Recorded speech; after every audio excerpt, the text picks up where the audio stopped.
E aí, como é que foi a prova de Direito Civil? Foi mais ou menos. Todo mundo tirou 10? Amém que sim, professor. Profetiza. Tomara que sim, tomara que sim. Ah, prova faz parte da vida, né? Infelizmente. Quem sabe um dia... Ah, você não fiz? Fez, Felipe? É. Pessoal, vamos dar continuidade na nossa matéria, apesar de a gente estar com um quórum ainda um pouco baixo, estamos com 25 alunos só.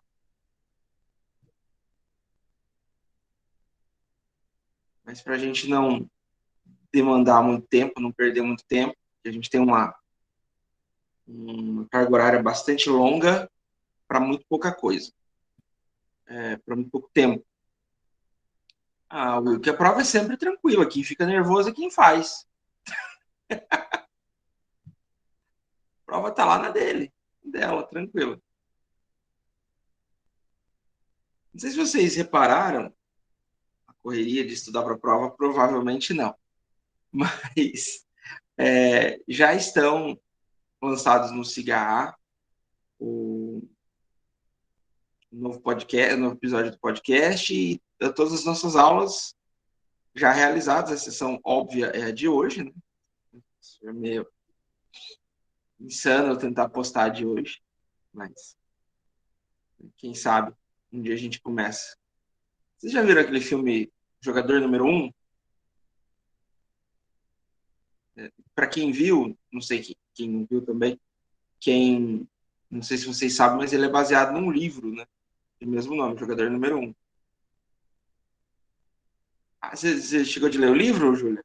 Nem não é todo mundo que conhece, que sabe que é. E aí tem o Jogador Número Dois, tá? Que eu comecei a ler recentemente.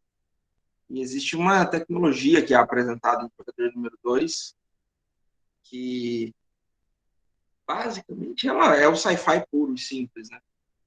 Através de como se fosse um capacete, uma coisa meio assim, você consegue acessar os pensamentos e você entra numa imersão de realidade virtual em que você sente tudo. E quem sabe um dia isso se torna verdade, a gente consegue prever algumas coisas, consegue antecipar, consegue imaginar. Tem um filme também com o John McClane, como é o nome dele agora, esqueci o nome, Bruce Willis, chamado Os Substitutos, também segue mais ou menos essa mesma linha. Só que daí você não é realidade virtual, é na realidade real, digamos assim, em que você tem clones de você andando e que você controla pelo seu cérebro. Bastante surtado, na verdade. Mas quem sabe. Agora, eu sei que nós nunca teremos viagem do tempo. Viagem do tempo é algo que Professor, nunca vai acontecer. Oi, Poli. é na mesma vibe de Black Mirror? Não sei. Ainda não assisti Black Mirror. Por incrível que Ah, tá. pareça. Mas como é que é o nome? É jogador número um e o outro é o qual? Então, tem um filme que é o Jogador Número Um, ele é baseado em um livro, que é o Jogador Número Um, e tem a sequência do livro, que é o Jogador Número Dois. E tem um que é Os Substitutos. Esse Os Substitutos, ele é muito antigo, tá? Ele é... Já falo para vocês. Os Substitutos... 2009. 2009 é muito antigo. Que triste. Que nível a gente chega, né? Pois é. Mas tem 12 anos. Bem que pra mim, Matrix foi anteontem.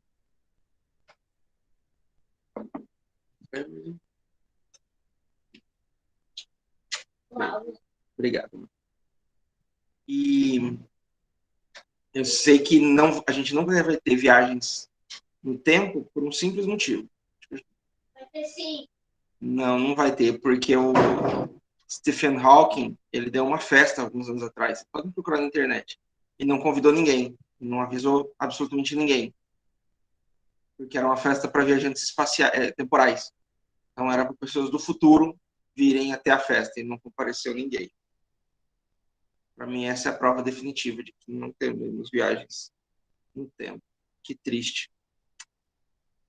Eu já entrei numa discussão com o meu filho, Eduardo, e com a minha esposa, sobre a questão de tecnologia e tal, e por que os alienígenas nunca chegam na gente, nunca vão chegar na gente. Né? É questão de tecnologia mesmo. Né? Viagem no tempo complexo? Complexo é pouco. Você já assistiu Doctor Who? Que insano. Professor, eu fiquei com dificuldade de assistir Flash, piorou Doctor Who. Assista Doctor Who, é muito bom. Vale a pena. Flash é tranquilo. Flash tem não sei se vocês já ouviram falar, de um livro que é o Artemis Fowl, um prodígio do crime. É uma série de livros. Eles fizeram um filme agora, mas ainda não tive coragem de assistir, porque a crítica foi muito ruim. Eu gosto muito dos livros e ainda não tive coragem de assistir o filme. E aí tem acho que o 6º livro da série é o Paradoxo do Tempo. E ele tem uma teoria bastante interessante sobre o paradoxo do tempo. Que, por essa teoria, a gente jamais seria capaz de alterar o passado viajando no tempo.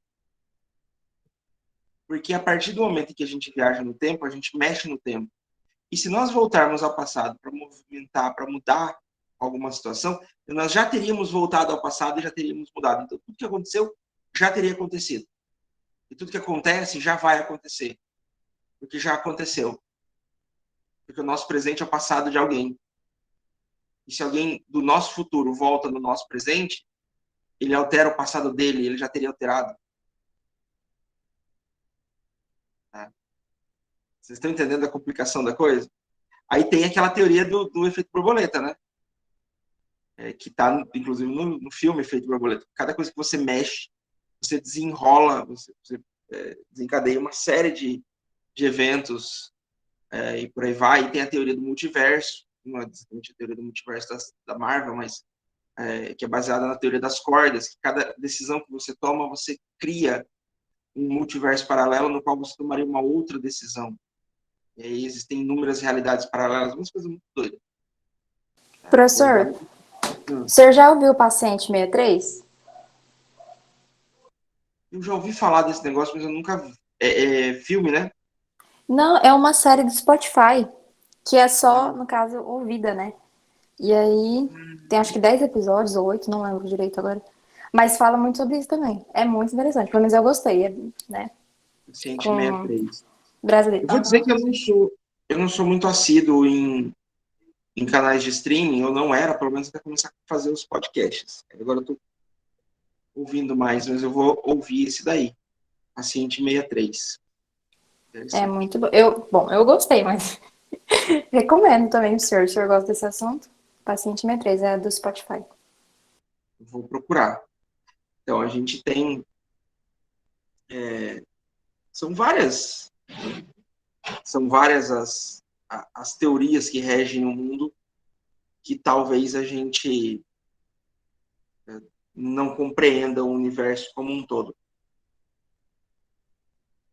Por exemplo, a gente tem uma estrela, que agora eu esqueci o nome dela, e achei aqui no podcast. Betelgeuse, lembrei. Betelgeuse está a mais ou menos 170 milhões de anos-luz da Terra. E, segundo suspeitas, ela teve um brilho alterado recentemente, deu uma sumida, mudou de cor. Eles estão achando que essa estrela estava no processo de se tornar uma estrela, uma anã vermelha, ou uma anã branca, né, que seria uma explosão da estrela para depois virar um buraco negro. E aí, os cálculos dizem que, se provavelmente isso aconteceu, nós só veremos o brilho dessa explosão, nós não, né? Nossos descendentes, daqui a mais ou menos uns 600 anos. Apesar disso já ter acontecido há mais ou menos uns 2 milhões de anos. Quanto que o espaço é grande. E por aí vai. Enfim, vamos... Pensa, ela está a 270 milhões de anos-luz. Um ano-luz é o espaço percorrido pela luz no período de um ano. Então, a medida de espaço, não de tempo, apesar de ser ano. O espaço percorrido pela luz no decorrer de um ano. A luz viaja, se eu não estiver enganado, a 370 quilômetros por segundo. Imagina quanto um ano-luz é longe, quanto 270 milhões de anos-luz é longe. Por isso que a gente não consegue ir para o espaço, é tudo muito longe. A gente teria que desenvolver ou câmaras criogênicas, alguma coisa que a gente pudesse dormir, ou estações espaciais de vida contínua. Aí entra a nossa geração, eles vão tendo filhos, vão tendo filhos, vão tendo filhos, e vão chegar lá no lugar só a descendência. Ou a gente cria dobra espacial, daí é outra conversa. A ideia da dobra espacial é mais complicada da gente pensar. Mas vamos largar a mão de literatura fantástica, sci-fi e astrofísica, e vamos voltar para o direito. Que a gente ainda não tem que se preocupar com o direito espacial. Ainda. Por enquanto. Apesar de já ter gente vendendo terreno na Lua. Tal. Essa é uma frase, quero abrir com ela, de Edward Jean Couture, acho que é assim que pronuncia, que ele fala o seguinte: teu dever é lutar pelo direito, mas se um dia encontrares o direito em conflito com a justiça, luta pela justiça. Eu falei brevemente ontem sobre as questões de lei versus direito, certo? E como que às vezes a lei ela não está em conformidade com o direito, e como que o direito é o conceito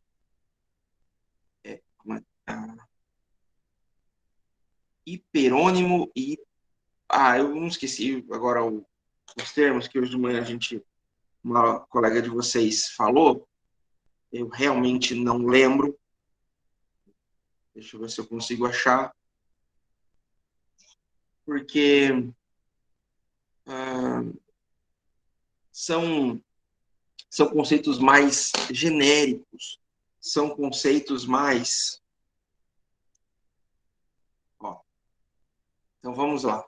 O conceito de direito seria um hiperônimo, do qual a lei é um hipônimo.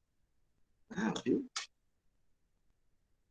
São os dois termos que foram falados hoje pela manhã, que eu não conhecia, tá? De verdade, eu achava que eram... Acabou saindo errado. Que são termos conceituais. O hiperônimo seria esse conceito mais amplo e o hipônimo seria algo mais restrito. E se aplica exatamente a isso, por isso que eu achei interessante. O direito seria esse conceito mais amplo. E além do direito, para além do direito, nós temos o conceito de justiça, que é ainda mais amplo ainda, maior ainda. E aí, esse conceito de justiça eu quero trazer para vocês o que está na nossa Constituição. Deixa eu só trocar aqui a apresentação para mostrar para vocês.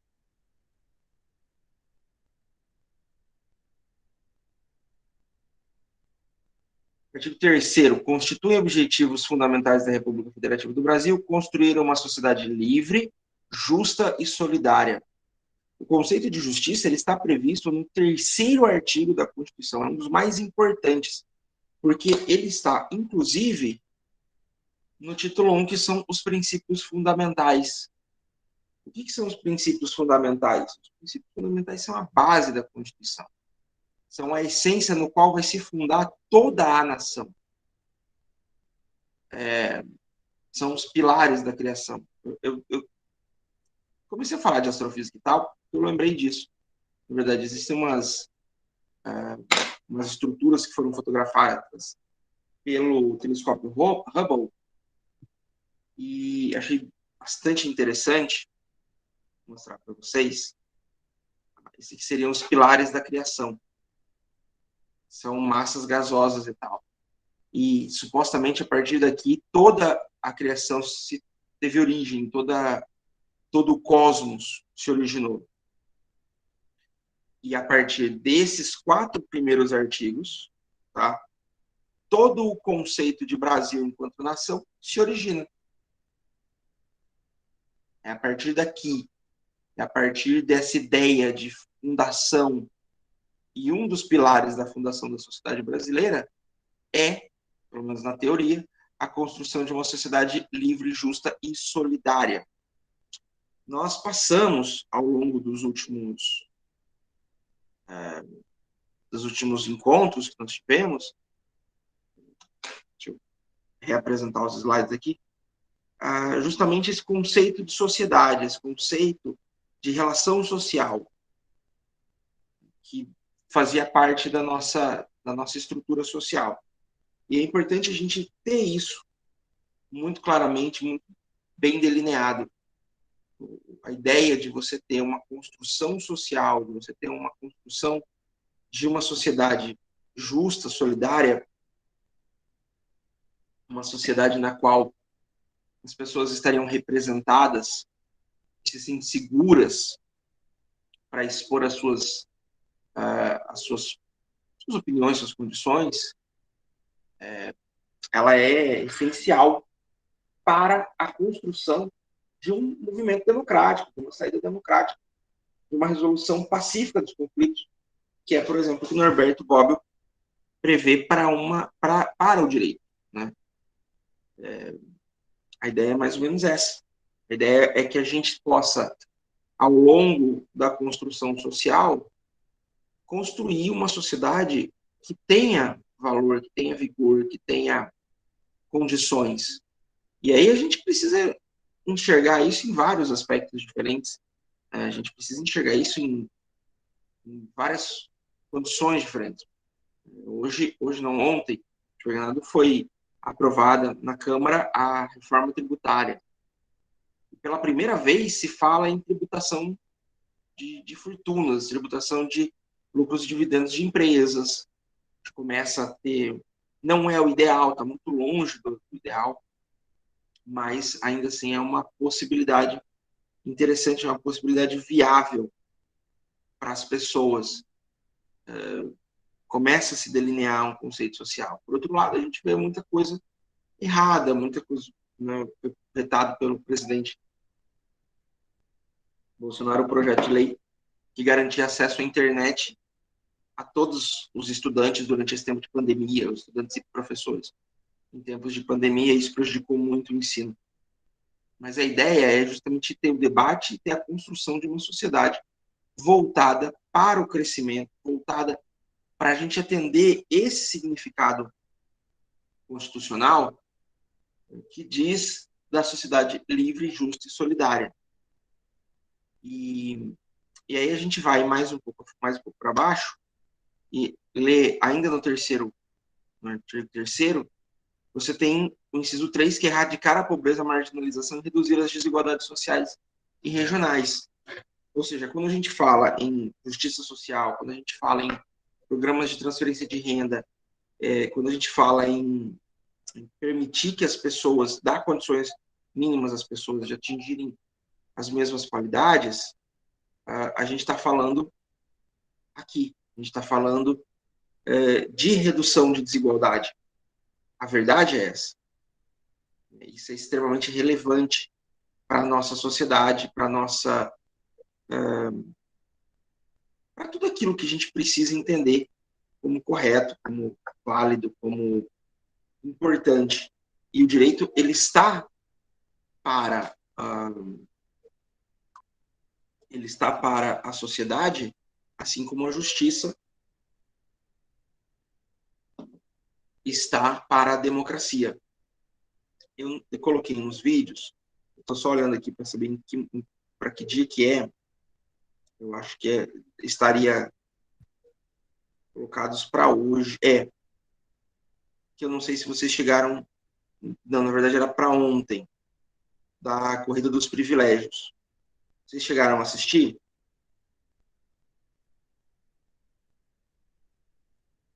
Então, vocês perceberam que em todos os vídeos que eu postei no Cigarro, o título é Vídeo Complementar. Né?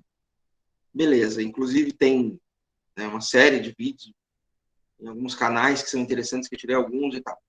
E aí, tem 2 vídeos da Corrida dos Privilégios que eu coloquei. Assista primeiro um e depois o outro. Espero que vocês tenham assistido nessa ordem. Porque é interessante, uma das coisas que me chamou muita atenção, eu já tinha assistido o primeiro, que é a corrida nos Estados Unidos. E é interessante que ele fala muito claramente da questão da desigualdade social, mas ele oferece uma reflexão muito grande. Né? Ele oferece um conceito, né, de pensar, da gente imaginar como é a sociedade, quais são os privilégios que a gente tem ao longo dos anos. Né? E se é possível. E aí o segundo vídeo, mas ele não traz uma solução. E o segundo vídeo, ele é interessante porque ele começa a corrigir. Nos Estados Unidos, o conceito de justiça social ele é muito fraco ainda. Ele é muito aquém. Por exemplo, no Brasil a gente tem o acesso à educação em todos os seus níveis garantidos a todos. E é obrigação do Estado fornecer essa condição. Então, você pode fazer faculdade, você pode, do maternal à faculdade tem que ser oferecido de forma gratuita. Aí existem requisitos, existem questões, não é? Porque discordo de algumas coisas, principalmente no curso superior, mas enfim, né? Não é essa a questão. Nos Estados Unidos, não. Nos Estados Unidos não existe faculdade. As universities, elas são todas privadas. Você tem que provar ser capaz de pagar para entrar todas elas. A última vez que eu vi, já deve ter uns 12 anos isso, depois nunca mais fui atrás também. Você precisava provar ser capaz de pagar, acho que é 18, não sei, agora eu não lembro se é 18 ou 150 mil dólares por ano. E não era assim, dou conta e vamos no fio do bigode, se não pagar depois a gente vê. Não. Antes de entrar na faculdade, você tinha que oferecer, tá aqui o meu lerite, tá aqui o meu complemento de renda, eu faço isso, ou eu tenho uma poupança, tá aqui, esse é o valor da faculdade inteira, normalmente já paga a faculdade, já vai pagando. Então, você tem que comprovar ser capaz de pagar, você tem que ter prova. No Brasil, você tem as faculdades públicas, que não são poucas, na MAT é prova disso, a gente falou sobre isso no primeiro dia. Você tem programas de inserção de pessoas de baixa renda nas universidades privadas, que eu tenho as minhas restrições, tá? Eu não vou dizer aqui que está tudo certo, porque não está. Principalmente com relação ao ProUni, eu tenho as minhas restrições, mas é um programa que funciona, tá? É um programa que atinge o seu objetivo. Tem o FIES, tem financiamentos, no modo geral, e você tem garantido o acesso ao ensino superior para todos. Nos Estados Unidos, se você não tem plano de saúde, você morre na porta de um hospital. Sabe disso. Quem assistiu Um Ato de Coragem sabe bem disso, é do que eu estou falando. E não só nos Estados Unidos, em vários outros países. A minha esposa, a Suelen, ela ficou 1 ano e meio na Espanha, trabalhando como diarista, em limpeza, como praticamente todo brasileiro imigrante legal trabalhou em serviços mais braçais. E aí teve uma vez que ela passou mal, tiveram que levar ela para o hospital, beleza. Quando ela saiu, ela ficou um dia internada. Ela passou mal, já recuperou. Um dia internado, uma noite passou. No mês seguinte, lá, obrigado, não sei o quê. Aí os amigos da tá aqui a conta. A gente teve que pagar para você poder ser internada, senão devolver você para a rua passando mal. Ela teve que pagar, todo mundo tinha feito uma cotinha, ela teve que pagar a galera. Por quê? Porque se você não tem dinheiro e não tem plano de saúde, você não vai ser tratado, simples assim. Você morre na porta do hospital se você não é tratado. Tem o que fazer. No Brasil, mal e porcamente, você tem o SUS. Você pode reclamar, pode falar mal, pode fazer o que quiser, mas você tem o SUS. Cirurgias de transplante de órgãos no Brasil só são feitas pelo SUS. Isso significa que um bilionário, um empresário poderoso que ganha um Joesley Batista da vida, por exemplo, ganhou muito dinheiro, incluindo com propina e chantagem e lavagem. Esse cara, se precisar de um transplante, ele vai entrar na mesma fila que eu, por exemplo, que sou um mísero professor. Aí a nossa... e até onde se sabe, até hoje nunca houve nenhum tipo de denúncia de corrupção, de alguém passar na fila por ter dinheiro, por pagar. Normalmente, quem tem dinheiro vai para fora, aí lá sim consegue um órgão mais rápido, sem ser exagerado. Então, aí, por que eu estou falando isso? Porque no primeiro vídeo, que é o Corrida dos Privilégios nos Estados Unidos, eles não oferecem, eles não têm essa política de serviço social. Tudo lá é muito mais liberal, ou seja, o Estado não interfere. As pessoas não vão trabalhar, o Estado não vai interferir na sociedade. O primeiro presidente que começou um tipo de programa mais assistencialista foi o Obama. Só que, o que o Obama fez? A faculdade é privada, beleza. Então só quem tem grana pode frequentar. O Obama criou os colleges, que são, digamos, uma universidade de segunda linha, curso técnico, praticamente. Seria mais ou menos equiparado ao nosso curso técnico. Normalmente são noturnos, não são de integrais, não são de internação, como a maioria das universidades são. São subsidiados pelo governo, apesar de não serem totalmente gratuitos. Tem financiamento, existem alguns programas, mas são geridos com dinheiro, eles não são públicos, eles não são o Estado que fornece. São empresas privadas que têm algum tipo de interesse. A questão da saúde, como eu disse, a saúde lá é totalmente privada. Aí o Obama resolveu dar uma diminuída nessa questão. O que ele fez? Criou hospitais públicos? Não. Ele criou o chamado Obamacare, que era um plano de saúde, ou seja, o governo subsidiado, né, o governo pegava dinheiro e pagava para os planos de saúde para ter uma cobertura básica, essencial. O atendimento de urgência e emergência, o basicão, consulta, umas coisas muito simples, nada muito grande. E cirurgias de risco de vida. Né? Se você tinha uma cirurgia que você tinha que fazer, senão você morre, aí estaria coberto por isso.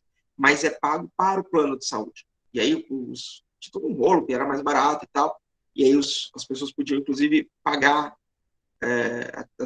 até uma certa faixa de renda, num grupo de pessoas, eles poderiam complementar esse plano de saúde, né, pagando um adicional, deu um rolo, porque as empresas não queriam, ele seria mais barato, mas, no fim, aprovou, sob muita crítica, né, e aí o Trump quase derrubou, mas não deu conta, e agora está lá. Mas é um plano de saúde privada. A gente tem o INSS, mal e porcamente o INSS te dá uma aposentadoria. Ah, tem problemas? Tem problema. Claro que tem. Né?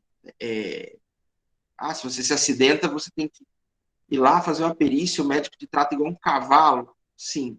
Muitas vezes está passando mal e eles não te dão o laudo. Sim. Eu, como aqui em Comodoro, não tem justiça federal. Então, as causas contra a Previdência caem na justiça estadual. Já é muito caso, de gente que teve o auxílio saúde negado, aí procura advogado, aí vai para o médico perito do Estado, do Judiciário, aí o médico do Judiciário fala, não, ele não é capaz, não está apto ao serviço, aí concede.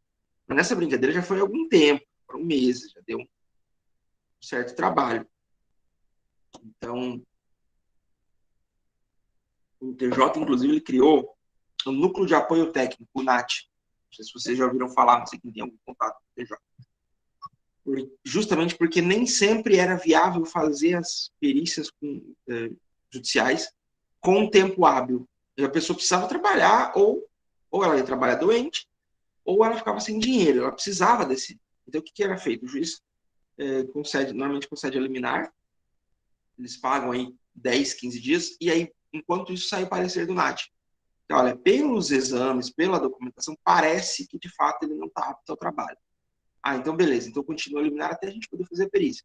Aí vem o médico perito, analisa tudo, realmente, ele não está apto ao trabalho por 6 meses, por 1 ano. Ou tem que ser reavaliado periodicamente. Aí o E nessa brincadeira, a gente já gastou dinheiro pagando perito, já movimentou o Estado, já é mais um processo que está rodando. Em cidades como Cáceres, que não tem Defensoria Pública da União Federal, eles tiveram que pagar advogado. Mas tem. Dá trabalho, mas tem a Previdência, tem o INSS. Você trabalha a sua vida inteira, você se aposenta com um salário miserável? Sim. Mas você tem. Nos Estados Unidos, experimenta não fazer uma poupança. Experimenta não juntar o dinheiro ao longo da sua vida ou fazer uma previdência privada para você. A gente teve, em 2008, um alto grau de suicídios nos Estados Unidos, de idosos. Porque como você está gerenciando o dinheiro por conta própria, muitas vezes você entrega na mão de empresas, né? E aí muitas empresas investiram no mercado imobiliário. E aí o mercado imobiliário fez boom nos Estados Unidos, em 2008. E levou junto todo o mercado. E aí, o que acontece? Não sei se vocês sabem, existe um conceito muito comum nos Estados Unidos, que é da hipoteca da casa. Você tem a sua casa, você comprou a sua casa, você vai lá e faz uma hipoteca. Você recebe um dinheiro e dá como garantia a casa. E paga depois de um certo tempo, em parcelas ou em quantidade. Ótimo. As pessoas, para poder comprar, ou às vezes para mandar filho para faculdade, ou para pagar um plano de saúde, situação de saúde, alguma coisa, faziam 2, às vezes 3, chegou até 6 hipotecas. Ou seja, eles deviam para 6 bancos, para 6 empresas diferentes, esse mesmo valor. E aí chegou no ponto em que as pessoas não estavam dando conta de pagar. E era muito tranquilo, em tese, porque muito seguro para as empresas que mexiam com isso. E eu disse, não, tudo bem, beleza, a gente vai receber, se não receber, a gente vai lá e toma a casa. Só que aí surgiram 2 problemas. O primeiro quando você tem 3, 4 bancos, 3, 4 empresas que são donos de uma dívida, que tem aquela casa com garantia, aquela casa já não cobre todo o dinheiro que ele deve. E 2, o mercado estava todo mundo sem dinheiro. Ou seja, você pegou uma casa, quem conseguiu pegar, sei lá, pegar uma casa por 100 mil, não consegue nem 50 para vender. E tinha muita gente que tinha dinheiro investido, né, idosos ou pessoas muito próximas de se aposentar, que tinham dinheiro que investiram nessas empresas. Ou seja, a empresa pegou o dinheiro dessas pessoas para pagar o dinheiro emprestado para os outros. E as pessoas não pagaram. A empresa faliu e as pessoas viram uma vida inteira sendo simplesmente destruída. Acabou, não tem. O cara não tinha dinheiro para pagar o empréstimo que ele fez, a casa não valia nada, a empresa que estava vencendo faliu, ações despencaram. No Brasil, o sistema de previdência pública tem problemas? Tem. Mas, primeiro de tudo, ele, ao contrário do que a gente pensa, ele não é um sistema de poupança. É um sistema, sistema contributivo. Então, você não está... você pega o seu salário. E tem... Do meu desconto, acho que 700, 800 reais de INSS por mês. Mas esse aqui eu estou juntando. Não estou juntando.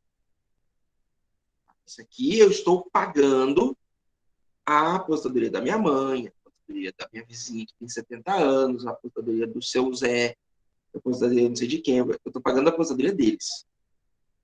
E aí, a ideia é que daqui a, sei lá, 50 anos, quando eu conseguir me aposentar, provavelmente, não, brincadeira, exagero, mas daqui uns 30 anos, mais ou menos, que é a expectativa, 30, 35 anos, eu consiga me aposentar, os meus filhos estejam pagando, os meus netos estejam pagando a minha aposentadoria. A gente tem que pensar em muita coisa, mas essa tá aí, tá garantido. As pessoas têm. Podia ser melhor? Podia ser melhor. Tem defeito? Tem defeito. Mas é melhor a gente trabalhar para corrigir os defeitos do que perder e não ter, que é o que o Paulo Guedes queria no começo da gestão dele, como ministro da Fazenda, né, da Economia, que não está fazendo mais.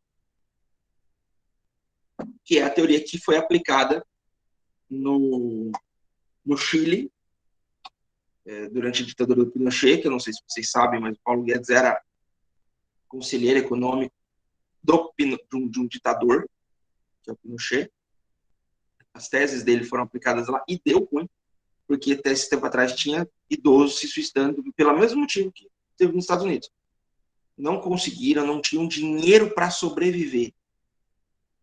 A verdade é essa, as pessoas estavam chegando aos 70, aos 80 anos e não tinham dinheiro para pagar as próprias contas. A gente viu de novo isso agora nos Estados Unidos. Um casal de idosos se suicidou porque não tinha dinheiro depois que se trataram da Covid, se não estiver enganado, acho que eles ajudaram a tratar o filho da Covid e acabou o dinheiro deles. Acabou. Eles não tinham como. E aí o filho morreu, né? Ou seja, o filho não poderia ajudar, né? Que quem ajudava a bancar um pouco era o próprio filho. E aí o filho faleceu de Covid, eles gastaram tudo que eles tinham para tentar salvar o moleque. O moleque não, já era um cara de 30, 40 anos. E eles não tinham mais como sobreviver. Eles não tinham dinheiro. A opção era ir para a rua, ir mendigar, ou uma coisa do gênero. E aí, de repente, eles vão lá e tomaram veneno para rato. Um senhor e uma senhora de 85 e 84 anos, respectivamente.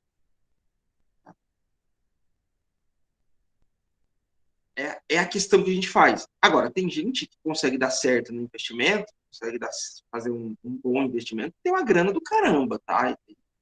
Tá bem, tem um pé de meia confortável e tal. Vai de quem consegue. Eu acho que no Brasil isso daria muito errado, porque a gente acaba gastando todo o dinheiro da aposentadoria em cerveja. Eu diria em cerveja e churrasco, mas com o preço da carne, ou você vai cerveja ou você faz carne. E aí o povo brasileiro ia optar pela cerveja. Tem cerveja. E aí lascou-se. Tá? E por outro lado, a gente tem lugares, por exemplo, acho que é agora não me lembro que país que é, não sei se é na Islândia, acho que é na Islândia, que existe um sistema de previdência, assim, ainda falando da previdência, né? Se você se acidenta, você tem um acidente de trabalho, você está doente, você tem alguém que paga o seu salário durante o período que você está afastado. Nos Estados Unidos, não. As pessoas, assim, preferem trabalhar doente, preferem trabalhar quebrada, preferem trabalhar arregaçada, porque se parar de trabalhar, vai ter que viver do que tem, da poupança que tem. E se não tiver poupança, lascou. E aí, na completa contrapartida disso, acho que na Islândia, o sistema de previdência pública é maravilhoso, é incrível, ao ponto de a licença maternidade ela ser, assim, de uma forma grosseira, é de 3 anos. Mas não é bem assim. São 6 meses pré-parto, em que há redução de jornada. A partir do 3º mês de gravidez já está uma redução de jornada para que ela possa fazer o pré-natal e tal. O último mês de gestação ela está em casa e o primeiro ano e meio da criança ela está em casa. E aí, isso dá o segundo ano, né, digamos assim, de 1 ano e meio a 2 anos e meio da criança, ela também tem uma redução de jornada e tem uma mudança de coisa, tem uma série de benefícios, né? E se houver qualquer problema no desenvolvimento da criança, a ponto de a criança não poder frequentar as creches, essa licença pode ser estendida para até o 5º ano de vida da criança. E se eu não estiver enganado, é na Islândia. beleza.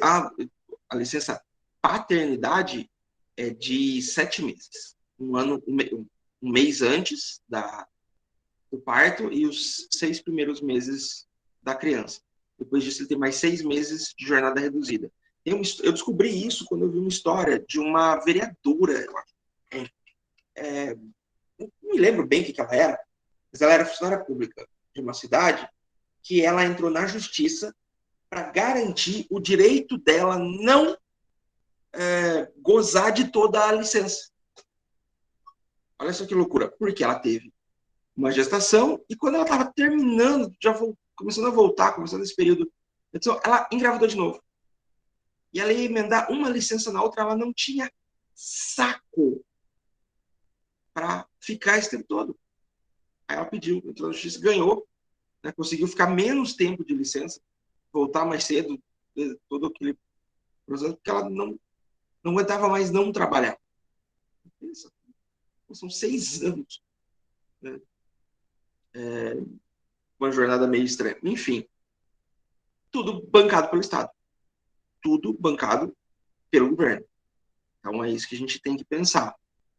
A gente tem um conceito, a gente tem uma ideia do American Way of Life, tá? A gente tem uma ideia de que os Estados Unidos é o paraíso e tal, o pessoal vai lá, faz compras. Porque nos Estados Unidos eu compro meu iPhone 10 por $1.000. E aqui, um iPhone 10 está R$10.000.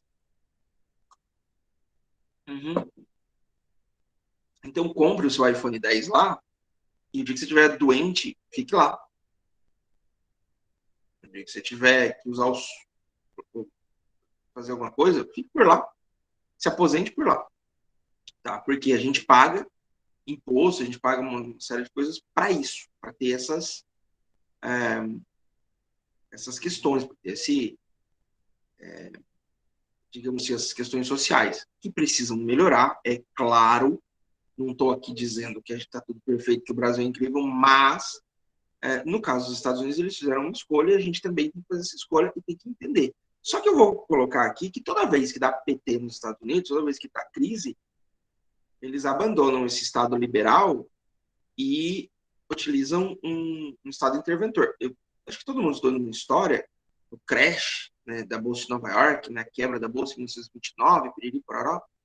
E aí, como que o Roosevelt salvou a economia americana com o New Deal. Vocês sabem o que é o New Deal na prática? Aquele hiper projeto, aquele programa de recuperação da economia. É um PAC. Tem o PAC que o PT usou, que o Lula e a Dilma fizeram no Brasil? Um monte de obra pública para gerar emprego, para botar dinheiro, para injetar dinheiro na economia, para poder gerar renda, para dar renda, gerar imposto, para bancar o próprio reinvestimento. Então, o New Deal é um PAC. Um bruto de um investimento do Estado, tá? Cortando, aumentando o subsídio, incentivando a economia, botando dinheiro no mercado, tá? Para poder aquecer a economia.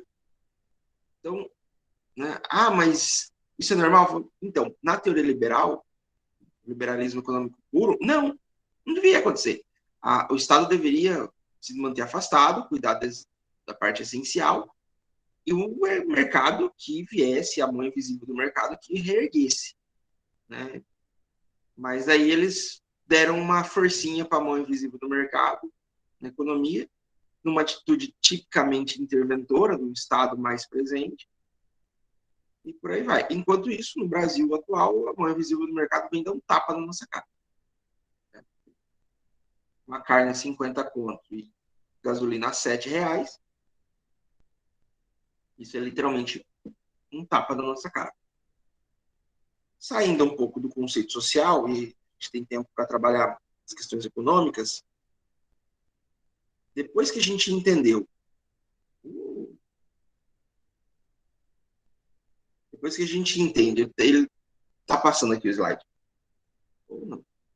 Depois que a gente consegue entender o conceito de sociedade, a gente entende que a sociedade vai gerenciar e vai desdobrar e vai dar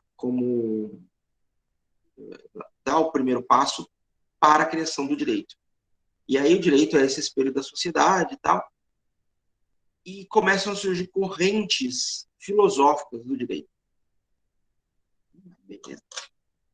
Errei o slide. Está um slide para trás.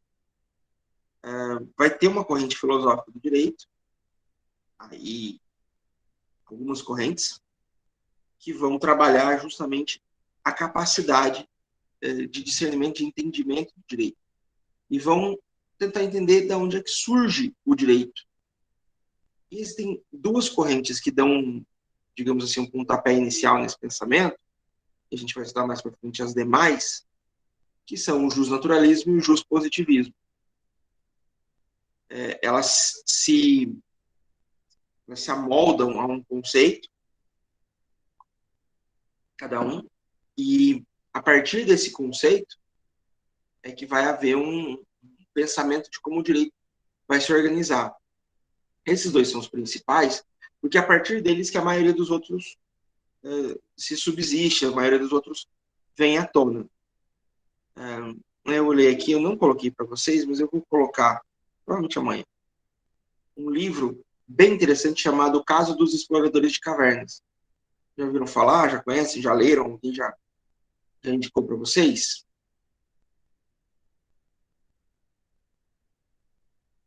Ah, beleza. Então, quem já leu vai conseguir enxergar algumas coisas a partir do momento em que a gente vai falando sobre as correntes de pensamento. E é interessante que o Lon Fuller, acho que é Fuller que pronuncia o nome dele, o autor, ele é um professor de direito, eu acho que ele morreu já, mas ele dava a teoria do direito em Harvard, né? E esse livro, ele é justamente uma forma que ele usou, que ele trabalhou. Ele já morreu faz um tempinho, né? Em 78. Faz bastante tempo que ele morreu.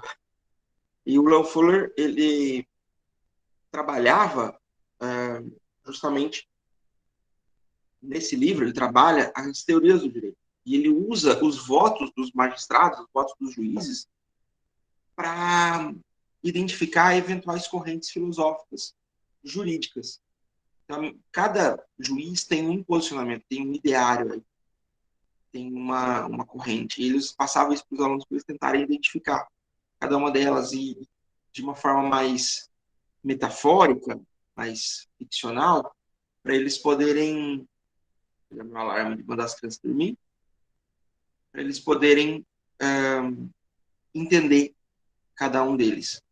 Quem não leu, eu recomendo que leia, eu vou disponibilizar ele, que eu tenho ele em PDF. Eu vou disponibilizar para vocês. Então, vamos lá.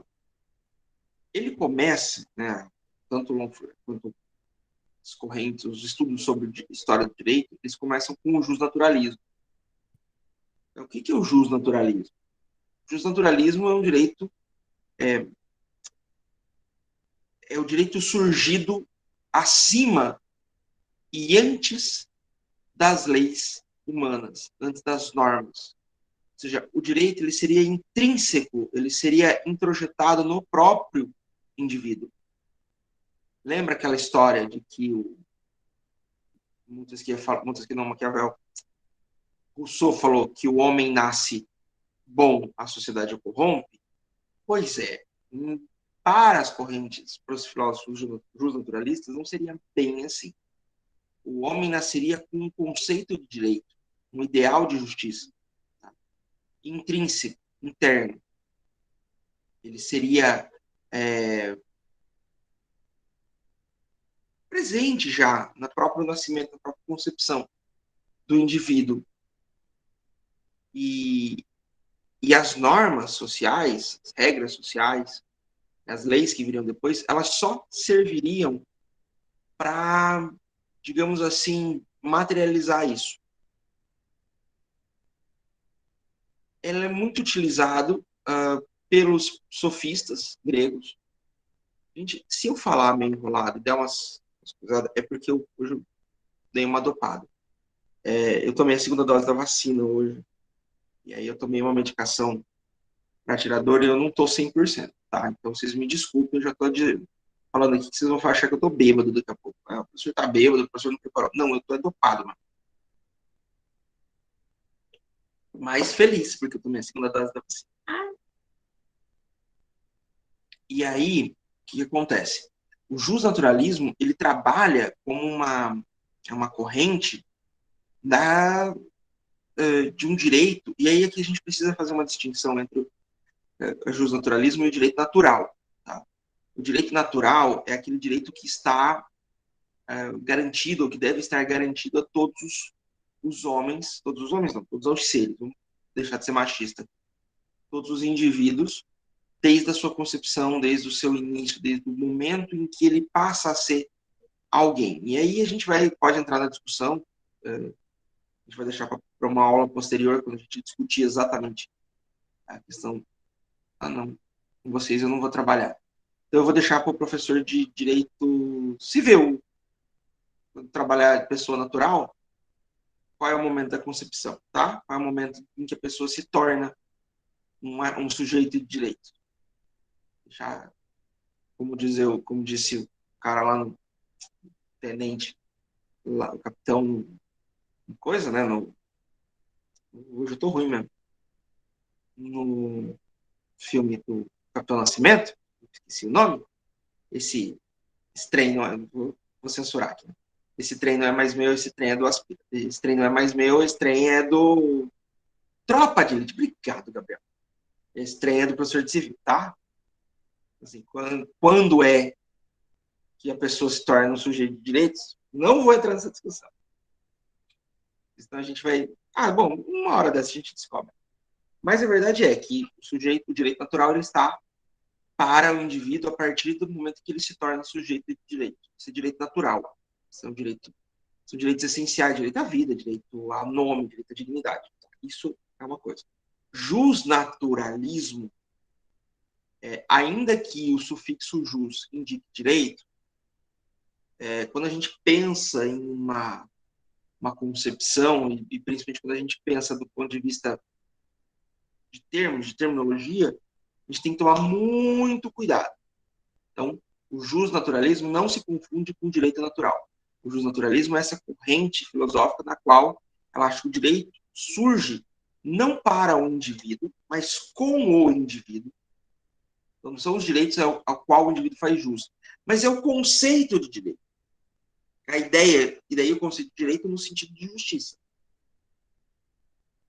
No sentido de que a justiça é o direito. Ok? E aí, nesse sentido, a gente tem o justnaturalismo. E aí o justnaturalismo, ele deu margem, ele cresceu para uma outra corrente filosófica, a gente vai ter também um pouco mais para frente, com mais afinco, que é a justeologia. Que aí, no justnaturalismo, isso é intrínseco ao ser humano, mas ele é natural do ser humano. A gente não tem metafísica na conta. Vocês lembram que eu falei do eu robô? Das 3 leis da robótica? Eu não falei aqui nessa turma. Falei sim. Quase certeza que eu falei. Né? As 3 leis da robótica, ela vem impressionadas, elas vêm presas no cérebro positrônico. De uma certa forma, isso seria algo semelhante ao justnaturalismo. Os conceitos, os valores do direito, tá? Eles são quase que construídos já dentro do cérebro, eles já estão lá, antes até do indivíduo nascer, eles fazem parte da construção do indivíduo. E o indivíduo que não tem esses valores, o psicopata, por exemplo, quando ele não tem construído esses valores, ele teria literalmente uma disfunção. Ele seria um indivíduo disfuncional. E aí qualquer coisa de ruim que o indivíduo fizesse, que fugisse a esse conceito, seria por conta das influências que ele vai recebendo ao longo da sua vida. Né? E aí a gente tem um pouquinho do Thomas Hobbes, né? Mas acho que não é bem isso que ele fala, mas alguns estudiosos entendem que quando o Hobbes fala que o homem nasce mal, estaria também nesse sentido. Seria esse homem que está desconstruído. Enfim, a gente pode ir em muitos casos. Já a justeologia, ele diz que a gente nasce com isso, com esse conceito de direito, com esses valores de justiça impregnados, mas eles não vêm naturalmente. Isso é a centelha divina que nos dá as condições de vivência, aquilo que faz de nós os seres dominantes da Terra, que foram criados à imagem e semelhança de Deus. não se sustenta essa teoria, e aqui eu não vou entrar na questão de religião está certo ou errado, por um simples motivo. Se o conceito de justiça, imoralidade, e direito e retidão tivesse naturalmente incerto no homem, não teria sentido Moisés subir no Monte Sinai para pegar os 10 mandamentos. Que é uma lei positivada, está escrito em pedra, não pode ser mudada. Tá? Então, a gente tem esse questionamentozinho que eu posso fazer. E aí, o justnaturalismo perdeu força, ele não sumiu completamente, mas a justeologia praticamente foi extinta com o iluminismo, que trabalhou a racionalidade do ser humano, e trabalhou o ser humano como um ser pensante, não um ser que esteja vinculado aos seus instintos primitivos. Né?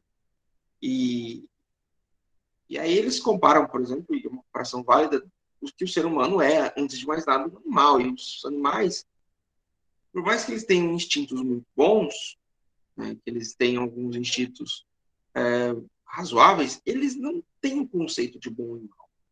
Tá? A gente não pode acreditar que os bichos se organizem e tenham uma noção básica, tenham uma noção correta de justiça e tal, igual a gente vê em Rei Leão, por exemplo. Não dá para a gente acreditar que as zebras, os gnus, os rebanhos todos tenham ido presenciar a coroação, né, o nascimento do Simba, se são os leões que comem essa galera. Tem bondade ali, tem sobrevivência. E o instinto de sobrevivência ele fala mais do que a regra social. A gente sabe disso. Isso, inclusive, é previsto na lei. Então, o justnaturalismo ele perde força quando a gente para pensar nisso. E é onde os contratualistas ganham força. Quem são os contratualistas? São aqueles que comungam com a tese do Rousseau de que a sociedade é construída com base em regulamento, em normas de conduta. E aí, por contratualistas, aqui necessariamente a gente não está falando de direito positivo do ponto de vista de lei positivada. A gente está falando, de novo, da mesma forma que a gente fez a distinção entre justnaturalismo e direito natural, a gente tem que fazer uma distinção entre justpositivismo e direito positivo. O justpositivismo é um conceito no qual o ser humano ele é um animal, né, e ele precisa de regras de conduta. É necessário que os instintos do ser humano sejam dominados através de regras de conduta. Por exemplo, vamos usar uns exemplos básicos. Tem uma criança no jardim de infância. Está indo nos primeiros dias que está indo. Aí ele vai lá, gosta do brinquedo que está na mão do coleguinha. Vai lá e toma. Troço do brinquedo. Isso é instinto. Eu quero, eu pego. Isso faz parte do instinto da criança. É o pai, ou muitas vezes o professor, porque os pais estão se lixando para isso, quem vai ter que explicar que, olha, você não pode pegar. Porque está com um coleguinha, porque ele está brincando, porque ele está usando. Se a gente fosse seguir os instintos, ia deixar o moleque lá e pegar o negócio. Eu trabalhei, quando eu estava na faculdade, em 2004, eu trabalhei numa livraria que tinha na frente da Unimate, em Cáceres. E aí os donos da livraria tinham um menino que, na época, ele estava, acho que com 3 ou 4 anos, um negócio assim.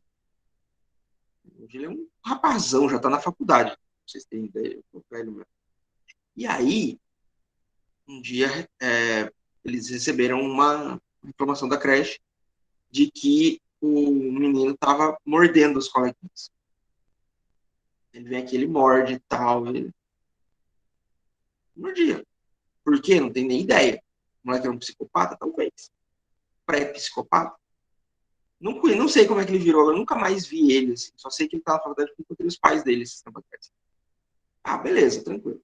Aí eles, obviamente, foram lá, né? Conversaram com o filho e explicaram que não pode morder o coleguinha, que dá dor, que não sei o quê, que piriri, toda aquela pedagogia que a mãe tem, tal, perdão, que o pai tem, que a mãe dele foi mais assim, se você morder de novo, você vai apanhar, tá? Que eu acho que é a pedagogia que às vezes funciona melhor. E aí, beleza, daí a pouco eles receberam uma ligação da creche de novo, e o moleque tava mordendo, ainda as crianças, mas ele mordia, o coleguinha falava, shh. Quer dizer, o instinto continua falando alto, só que daí a preservação também. Aí ele adquiriu a racionalidade bastante para saber que estava errado. Mas o problema não é que ele não ia fazer, ele só não podiam contar que ele fez. Então, assim, e se não houvesse uma imposição, esse moleque talvez continuasse mordendo as pessoas até hoje. Então, o justpositivismo ele prega exatamente isso, que há uma norma, há um conceito no qual o ser humano ele é um animal, ele age pelos seus instintos até o momento em que ele é submetido a uma norma de conduta, uma regra de conduta, na qual ele precise ser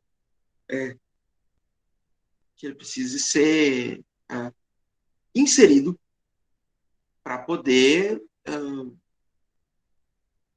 conviver com a sociedade.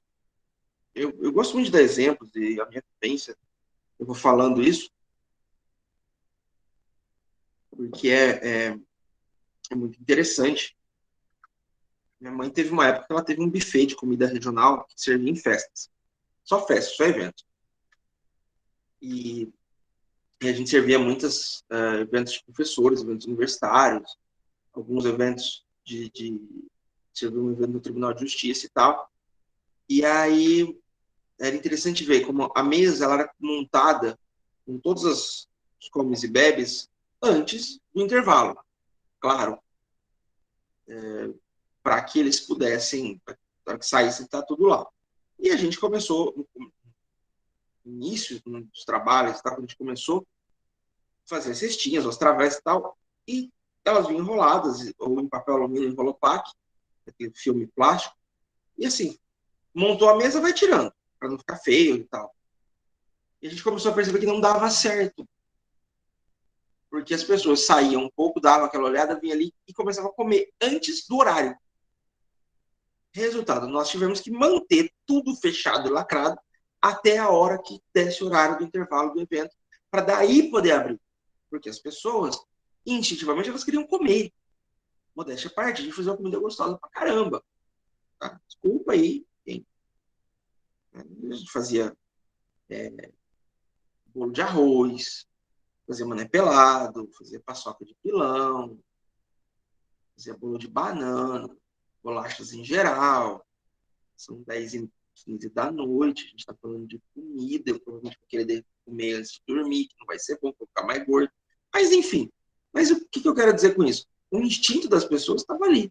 Se a gente não colocasse um limite, se a gente não colocasse uma trava, essas pessoas iam comer tudo. Acabar comendo. Curiosamente, o único evento que nós não tivemos nenhum problema com isso, a gente normalmente servia, o nosso maior cliente era as universidades. E aí, a gente servia professores, eventualmente alguns estudantes universitários, mas a maioria eram eventos de professores. A gente também serviu na inauguração da Justiça Federal em Cáceres, então assim, tinha juízes, servidores, personalidades importantes da cidade. E assim, toda vez a gente tinha que manter as comidas lacradas e sempre faltava uma vasilhinha. Uma cestinha, uma travessa, alguma coisa, sempre. Nunca a gente conseguia voltar para casa com todas. E sempre alguém pegava e ia se juntando e sem pedir. Tá? O único evento que a gente não precisou foi um evento oferecido para a Empaer, que é a empresa de assistência rural do estado de Mato Grosso, para um grupo de produtores rurais de Cáceres, de pequenos produtores rurais. Assim, era todo mundo sitiante, todo mundo chacareiro. Pessoas pobres, pessoas que teoricamente são menos educadas do que os bambambam. E foi o único em que todo mundo ia lá e pegava um pouco. um salgado. Saía para o canto, desocupava a mesa, comia. Aí eles queriam comer mais, mas a gente falou, pode comer à vontade. Aí ele voltava lá e pegava um. No evento da inauguração da Justiça Federal em Cáceres, a assistente, a assessora do juiz Julier Sebastião, quase foi governador do estado, saiu, foi pré-candidato ao governo do estado, junto com Pedro Táxi, na época que o Táxi foi senador. Ela foi lá, ela pegou a cestinha e fez uma matula para o juiz federal, ou bambambam da história. Enquanto isso, o sitiante que a cultura popular considera como menos educado, como mais chucro, ele lá e pegava um e comia. Ele lá e pegava outro e comia. Sem bagunça. Foi o único evento em que nós não perdemos nenhuma cestinha. Foi o único evento que a gente pôde abrir tudo e as pessoas esperaram a hora em que foi falado, pode ir lá e comer. Eles foram lá todos educados, todos muito. É interessante esse conceito. Né? Por que eles fizeram isso? Não tenho a menor ideia. Não vou dizer para tentar adivinhar aqui, fazer um estudo sociológico, antropológico sobre isso. O que eu estou falando é uma experiência que eu vivi várias vezes. Com todos. E daí as pessoas, teoricamente, mais humildes, mais simples, menos educadas, foram justamente as que mais respeitaram as regras de convivência social e não se deixaram levar por um instinto de fome de comida. E aí, dentro do justpositivismo, a gente vai trabalhando uma série de discussões, mas, acima de todos, a base do justpositivismo é justamente o contratualismo, no qual o ser, ele necessariamente tem que ser domado nos seus instintos mais naturais pela norma, pela conduta, né? pela estrutura. Né? E aí, eu quero fazer uma outra discussão, um outro enfoque, que é o seguinte: a gente não pode confundir o justpositivismo com o direito natural e também nós não podemos confundir o justpositivismo com o positivismo enquanto filosofia, enquanto vertente filosófica. Existe uma vertente filosófica que é a vertente, né, que é a ideia do positivismo, do Auguste Comte, não sei se vocês já ouviram falar, e Auguste Comte, ele trabalhava com a concepção do homem e da lei dos 3 estágios. Dentro desse positivismo de Auguste Comte, ele tinha a ideia de que o ser humano ele evoluía, ou deveria evoluir, através de uma história de sociedade, de uma evolução social, de uma evolução de pensamento. E o ser humano ele começaria com a sua fase, o seu estado teológico, no qual ele acredita em deuses, ele acredita em entidades acima das nossas para justificar as situações nas quais ele vive, e as situações gerais, né, que seria a parte mais mitológica. Depois entraria o método metafísico, o estado metafísico, no qual ele começa a tentar explicar os acontecimentos do seu cotidiano, e ele começa a discutir as questões sociais como um todo, começa a ter uma abstração, mas é com base na razão e no porquê das coisas, e por fim ele alcançaria o estado positivo, né, que já não é mais o porquê, mas como as coisas acontecem, como ela funciona. Comte depois criou a igreja, né, a religião da humanidade, que era a religião do positivismo, que não deu certo, porque daí ele queria explicar de uma forma quase de um culto, impor isso. Não funcionou, não deu certo. Ele acabou morrendo bem ferrado por conta disso. Ele fez muito sucesso enquanto ele era filósofo, quando ele resolveu virar pastor evangélico, deu ruim. E o positivismo, ele é muito presente, principalmente na virada do século XIX para o XX, e, inclusive, ele foi o grande orientador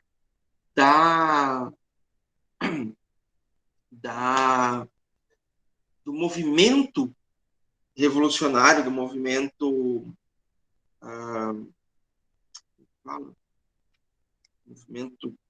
republicano do Brasil.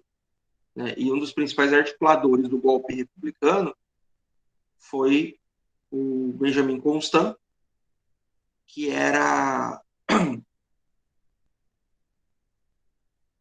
adepto do positivismo de Comte, inclusive da parte da religião da humanidade também.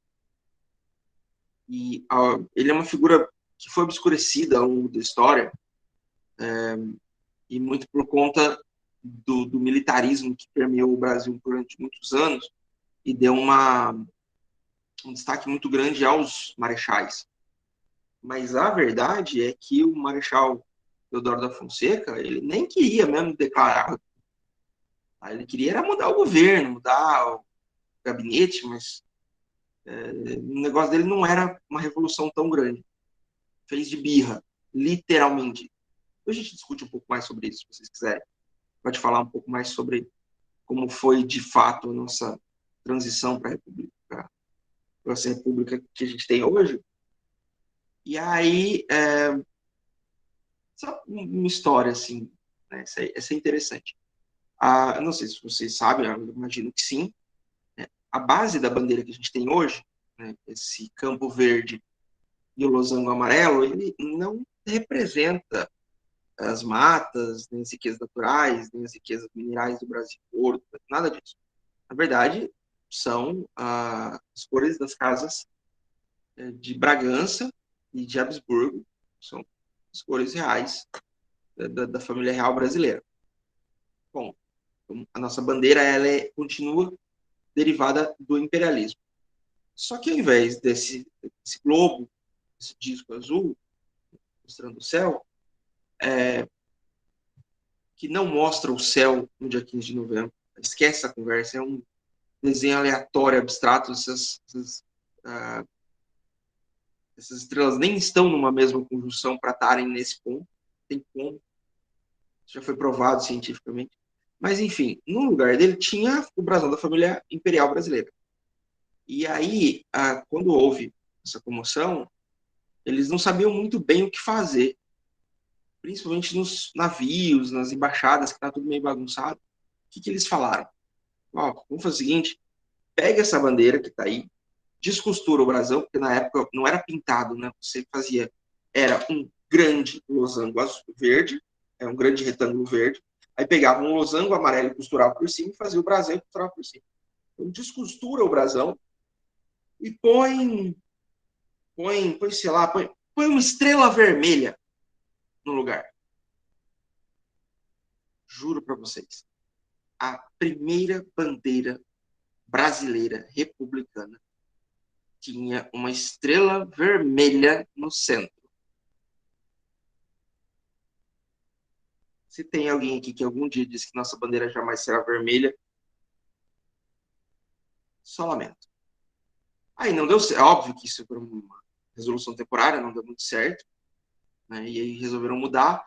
Aí a primeira tentativa foi uma cópia descarada da bandeira americana. Não sei se vocês já viram. Mas sim, muito descarada. Que era um losango com listras vermelhas e amarelas e um retângulo com listras vermelhas e amarelas e um retângulo menor à esquerda, azul, um céu estrelado.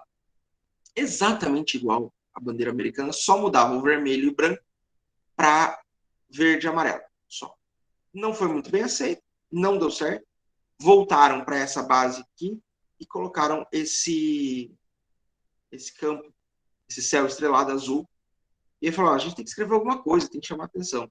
E aí, Benjamin Constant, que sugeriu, né, os dizeres, essa frase, que é baseado no lema do positivismo, filosofia positivista. Só que quando Benjamin Constant deu a ideia, ele queria o lema completo. Os marechais que assumiram o poder, eles não gostaram da ideia do lema completo e deram uma cortadinha nele. Deixaram o ordem e o progresso.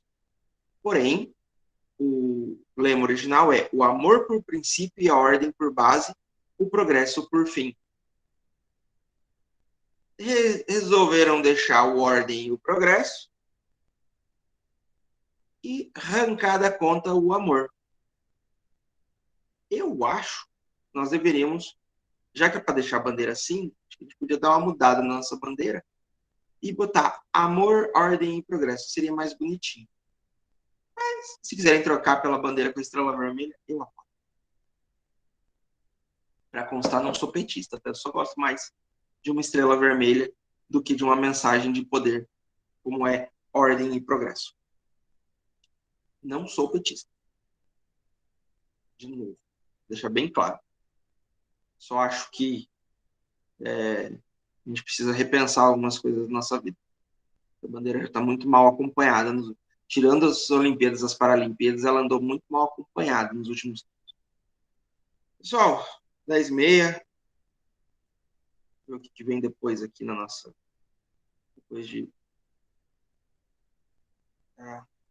Aí vem direito, moral e justiça. Aí a gente vai entrar numa discussão grande demais para mim me preocupar com isso. Não, então, vamos encerrar por hoje, tá bom? Voltamos amanhã.